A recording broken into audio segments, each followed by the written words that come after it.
Hello guys, নতুন blog নিয়ে চলে এসেছি আজকে। তো আমাদের এখানটা শুটিং হচ্ছিল, তো করতে করতে হঠাৎ দুটো বোনের সাথে দেখা হলো, মানে আমাদের রিয়াকশন গুলো দিচ্ছিল, ঠিক আছে।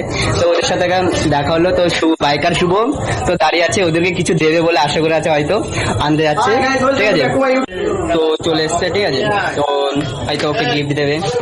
অনেক সুন্দর বোনেরা নাচ করে। তো চ্যানেলটার নামটা বলে দাও দাদা, চ্যানেলের নামটা মানে কি নামে সার্চ করলে পাবে? পায়েল খাতুন। তো পায়েল খাতুন নামে সার্চ করবে, ঠিক আছে। সাবস্ক্রাইব করে, লাইক করে, শেয়ার করে, সবকিছু করে দাও। তো শুভদা দিল ওদেরকে। তো এই বোনটা হাই করে দাও, হাই করে দাও, হাই করে দাও। ভালো শুনে কথাটা ভালো লাগলো, আমাদের একটু ডান্সও করলো। তো নেক্সট কমেন্ট ও শেয়ার করবে। তো আমরা চলে এসেছি, যখন আরেকটা শুটিং হবে চ্যানেলটা সাবস্ক্রাইব করবে, লাইক কমেন্ট করে আমাদেরও সাপোর্ট করবে। আমাদের সাপোর্ট না করলে তো বুঝতে পারছো কি হবে। ঠিক আছে, দর্শকরা এই জায়গায় সবাই আছে।